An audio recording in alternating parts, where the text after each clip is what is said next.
Morning, students. Last class we have started the operating system support in distributed system. That we have discussed what is the role of operating system and what are the functions of the operating system. After that, what are the some components, major components of operating system. After that, we have seen the operating system layers. In the operating system layers, we have seen and the middleware is in between the applications and in between the operating systems. Nothing but it is the middleware is in between applications on operating system. After that, we have started the process and the thread concept. In the process and thread concept, we have started the concept of creation of new process. Who will responsible for creating the new process? Who will responsible for creating the new process? Here, the operating system is responsible for creating new process. Let's take an example. In Unix operating system, how we will create a new process? By using fork system call, we will create the new process. Okay, like that, the operating system is responsible for creating the new process. Let's see how it will be done. Creating the new process. See here, this topic is creation of new process in a distributed system. Here, see, the creation of new process is traditionally been individual operation provided by an operating system. Okay? As I told you, it is the responsibility of operating system. See, for example, the Unix fork system call creates a process with execution environment copied from the call. Here, by using fork system call in a Unix operating system, we can create a new process. After creating a new process, the Unix exec, that is execute exec system call, transforms the calling process into executing the code of the named program. Let's take exec space the name of the program, then it will result in executing the named program. The name which we have given to the program, that named program will be executed by using exec system call.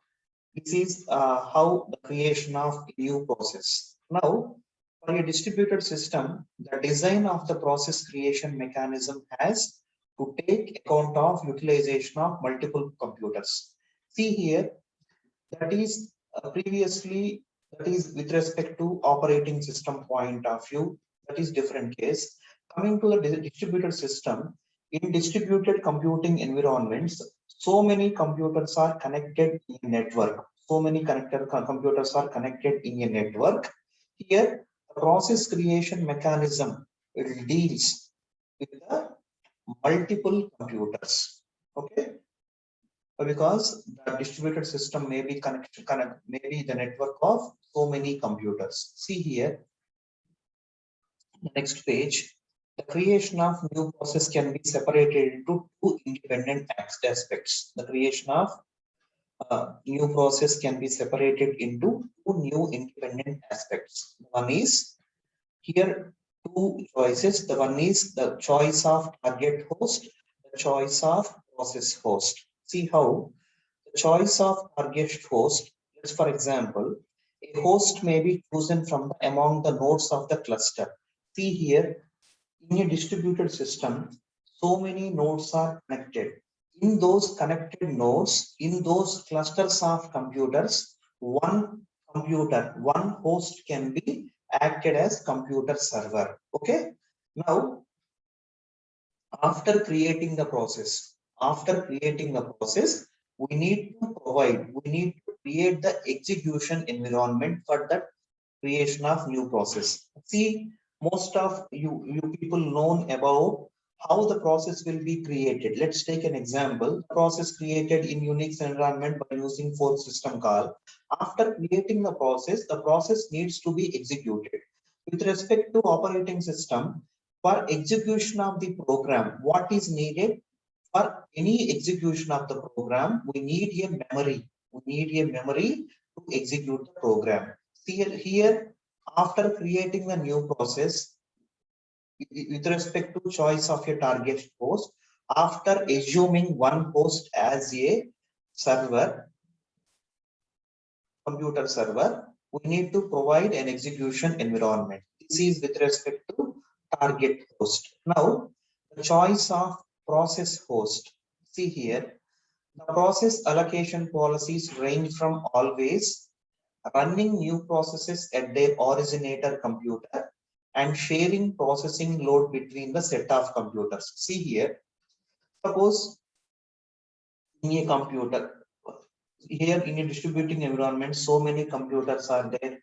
In those computers, so many processes are executing.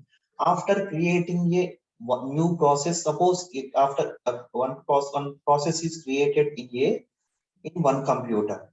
Now, it needs to be executed in two ways. One way is in the originator computer itself where it was created, or the second way is sharing the processing load between the set of computer. That means the process is executed on set of computer. Set of computer means the process may be again divided into threads. Those threads are executed parallelly on different multiple computers. Okay, this is the choice of process host. First is one creating the target. Second one is choice of process host. How the process host will tells us the allocation policies, how the process will be allocated. Whether it needs to be executed in the originator computer or it needs to be executed in the load will be shared among the set of computers. Now, coming to the policies of categories for load sharing.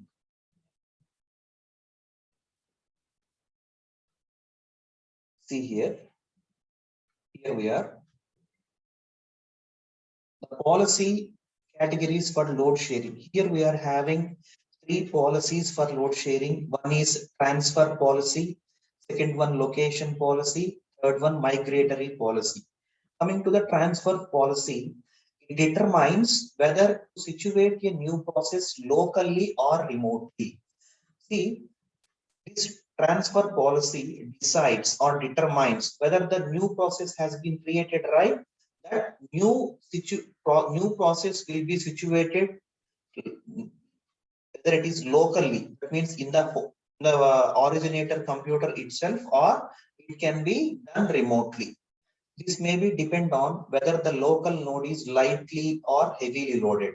If the local or originator computer where the process has been created that needs to be executed depends upon the local node load. If it is heavily loaded, it will be transferred, it will be done remotely. It is lightly loaded, it will be in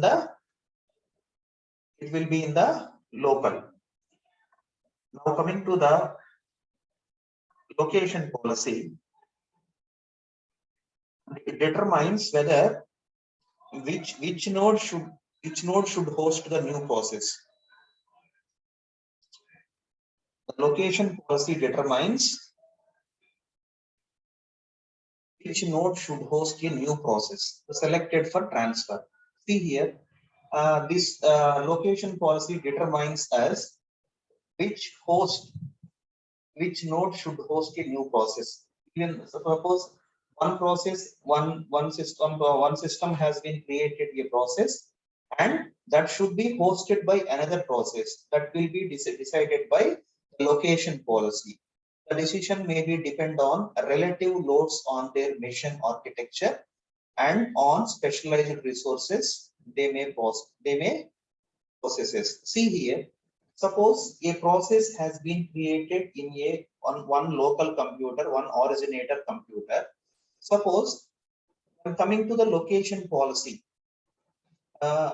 suppose we want to transfer that particular process to another host. We need to check whether that host machine loads. We need to check the host machine load, and any specialized resources that they possesses. Okay, this is about location policy. Next one is migratory policy. Here, the migratory load sharing systems can shift load at any time, not just when a new process is created. Use this mechanism called as process migration. See here, during at any point of time, during the process execution or before the process execution, the we can shift the load of the process from one computer to one host to another host at any time. This is called as migrating process from one host to another host. This policy is called as migrating policy, or this is done due to the load sharing systems can shift the load. Okay, suppose three systems involved in the process execution, the load may be shared among those processes, shifting and migrating from one to another host. Okay, these three are the three policies of load sharing. First one is transfer policy, location policy, and migratory policy. Now, till this point, we have discussed the process creation. We have discussed the process creation. Once the process is created, we need to provide an execution environment. As I told you, in an operating system, after creating the process, we need to execute the program. We need to execute the program. In order to execute the program, what we needed? We needed a memory. We needed a memory block. Okay. Whenever the program is under execution, it is in a memory. Okay. See, next concept is creation of a new execution environment. See here, once the host computer has been selected, a new process requires an execution environment consisting of an address space with initialized contents. See, first we need to decide on which host the process needs to be executed.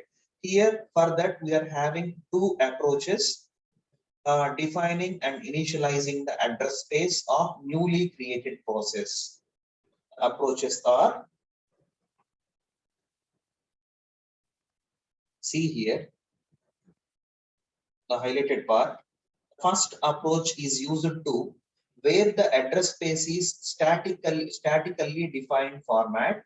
For example, it could contain just a program text region, heap region, and stack region. The first one is the static approach. That is, it is used where the address space is statistically defined format. Address space means it is the location where the program is to be executed. Okay. Here in that address space, we are allocating some static memory to execute that program. Okay. For example, it could maintain just a program context like it will use heap region or stack region, etc. Okay. Coming to the second approach for execution of a execution environment. The second approach is the address space can be with respect to existing execution environment. Existing execution environment. Okay, the first one is static one. The second one is like dynamic one. That depends upon the executing environment. Okay, see how creation of new execution environment for a process. Next one is the copy on write, COW. This is also noted down. Copy on write. This is called as COW. This copy on write we have discussed in operating system also. When this copy on write system will arises, suppose two computers or two processes are sharing one resource. Two processes sharing one resource. So see, one in that process, one process needs to be updated the data. Then the other process don't need that updated data. Okay, here in that case, this copy of write concept will be erased. See, it is a general technique. It also used copying large messages. For example,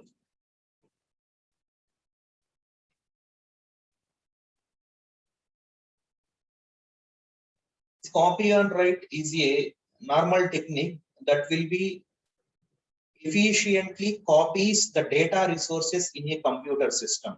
Suppose let's take an example.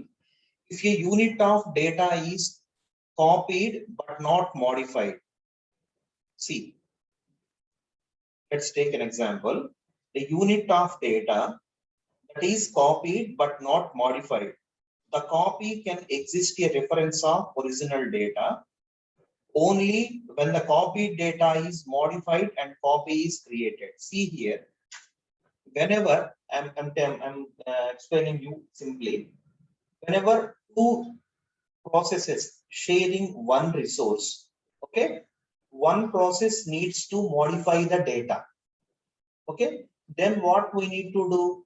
We need to copy the data and the copy will be created, and we are performing after performing that copy, we are writing the data. We are writing the data. Okay, see here in the example in the given here. For example, the region RA.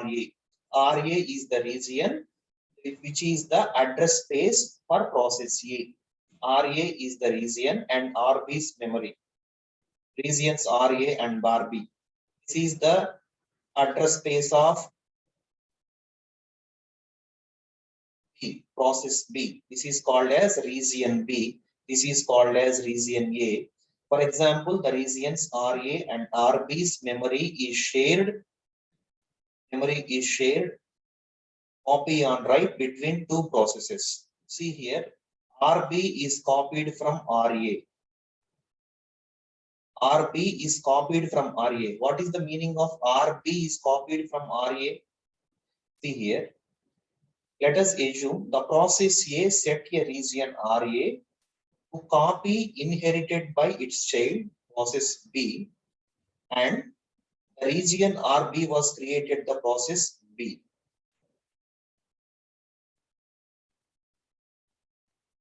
See here, what happens is, suppose you forget about this diagram, you can assume we have two processes A and B. One resource R, A and B using the common resource R. Suppose A wants to be perform a updation on resource, then B also accessing the same resource. Then what A will do is A will copy that resource and it will keep one another copy of the same data, and it will perform a write operation on copied data. That is the reason why it is called as copy on write. It is called as copy on write. Okay, we are performing the write operation on copied data. See here, before write and after write. See, before write, what is happening? This is A's process or A space table. This is B space table. Okay, you know about page table, right? Page table. Page table is divided. Page table. Page. Okay, page table is having the entries. Here, this is the shared frame. Okay, suppose this process needs to be executed. Then this is using this frame. A wants to execute the process. This is also using the frame. This frame is called as shared frame. Whenever B wants to execute the program, this frame should be placed in the page table. Okay, then only the placed frame in the page table will be placed in the memory. In the memory, it will be allocated a memory. Then only the process of A or B will be executed. Then here there is no problem. Before write, after write operation, what is happening? See, A is performing write operation. B don't want to perform write operation. Then what it has done? A performed write operation and provided a copy of the shared frame. This is the original frame. B is accessing the shared frame and A is accessing the copied frame after write operation. Copied frame after write operation. This is called as copy on write. That means one, we need to keep the duplicate and we are performing the write operation on the duplicate. Original frame should be remains same. Here the page table is nothing but we need to place the frame in the page table. After placing the page table, the frame will be allocated a memory in the memory in order to execute a program. Okay, this is called as copy on write. Now let's move on to the next concept, that is thread. Okay, all we know about thread, right? It is nothing but a lightweight program.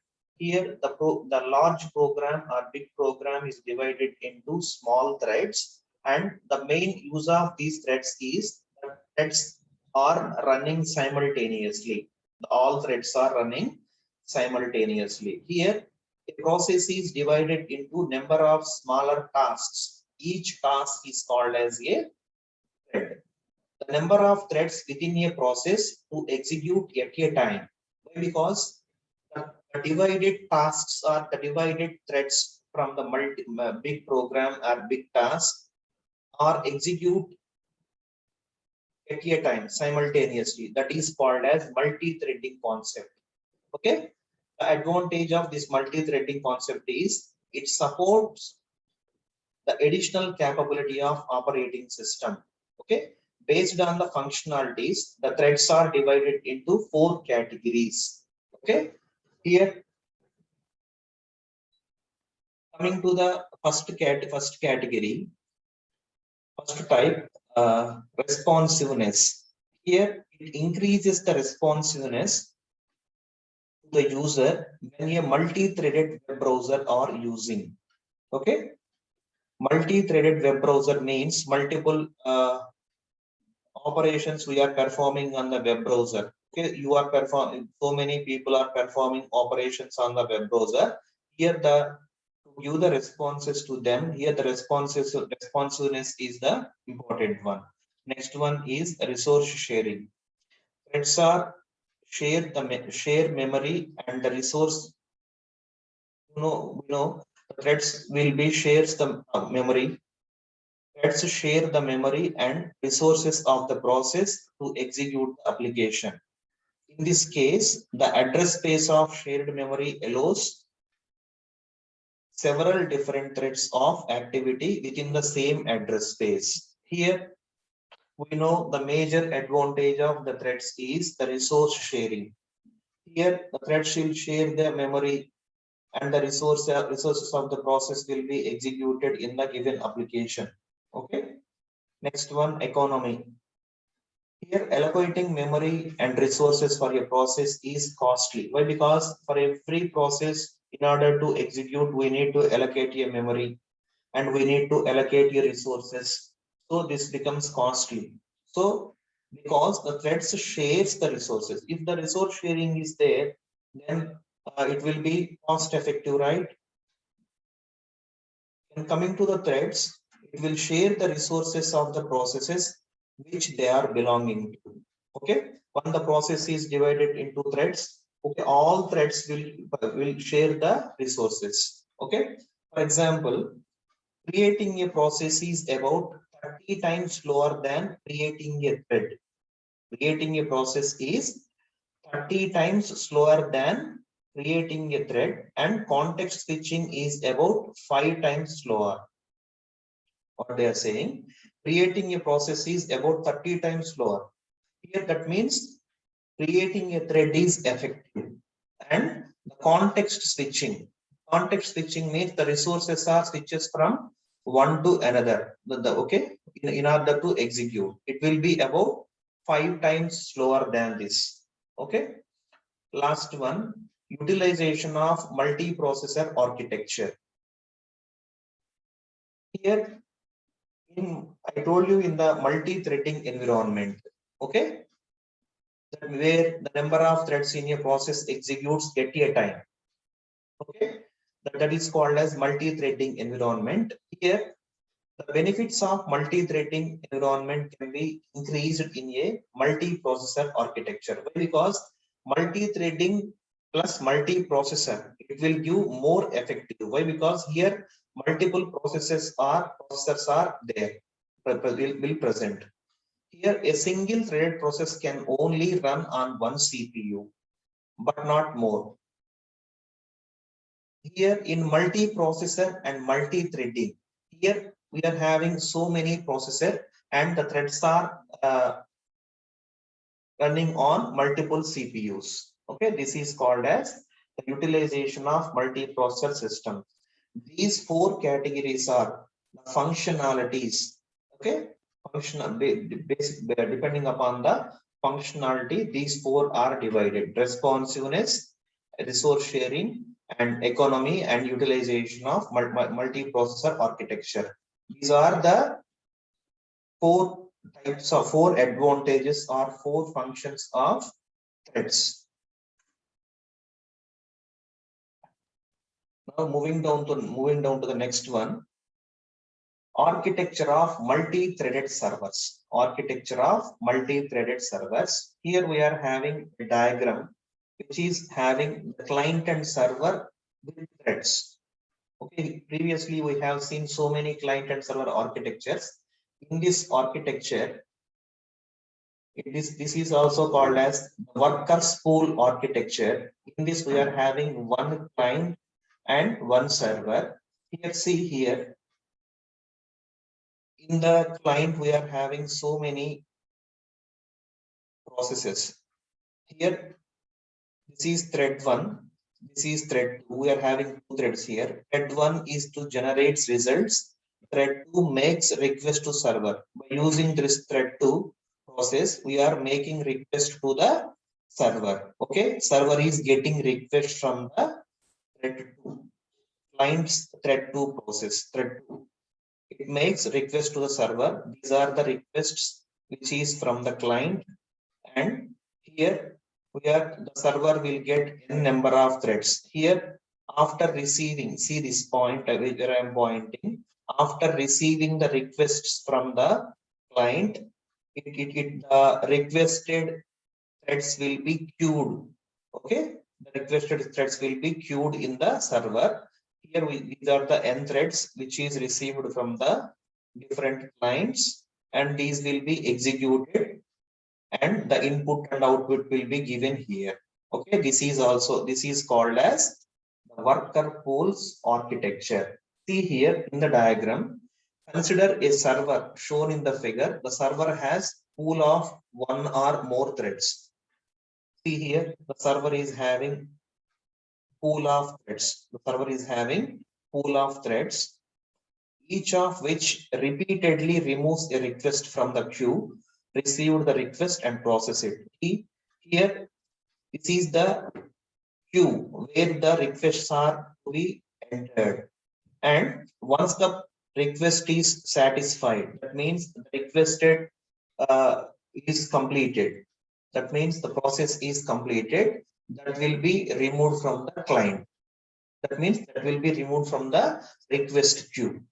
And after when will be removed after processing that, we will be removed from the request queue. Here, see, we assume that each thread applies same procedure to process the request.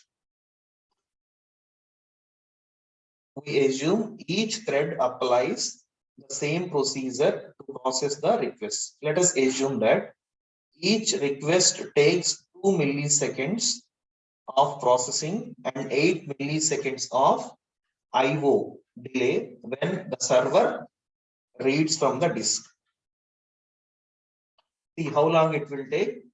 Each request take 2 milliseconds for processing and 8 milliseconds per IO delay when the server reads from the disk. Okay.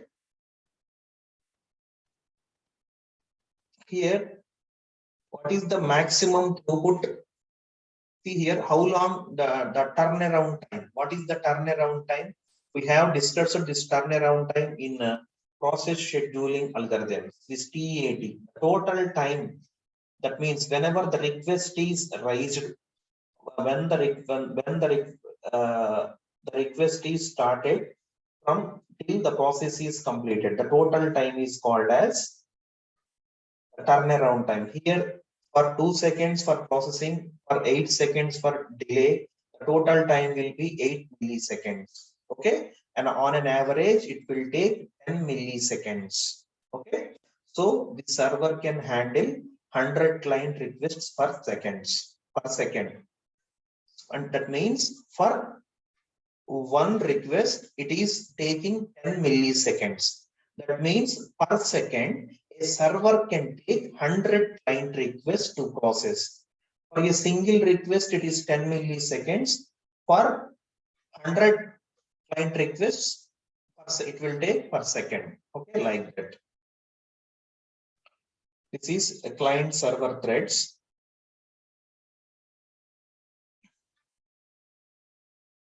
Here, one more example given. If the disk requests are serialized and take 8 milliseconds each of them, then the maximum throughput is 1000 by 8. 1000 by 8. That is, it is getting 125 requests per second. That is, the server machine is getting 125 requests. How it will be calculated means, here we are getting the throughput is, we need to calculate the throughput. Throughput means per second, how many requests are getting, how many requests are receiving, and how many are processing. Here we are receiving per second 125. Why? Because per millisecond it is the above, in the above we have seen for millisecond, right? For 1 milliseconds it is 10. One request it is 10 milliseconds, right? So for 1 second, how many it can handle? 100. So the maximum throughput is calculated like this: 1000 by 8 equal to 125 requests per second. Okay, this topic will be continued tomorrow. Okay, now in the next class we are going to discuss about alternative threading architectures, and one more example we will discuss about throughput.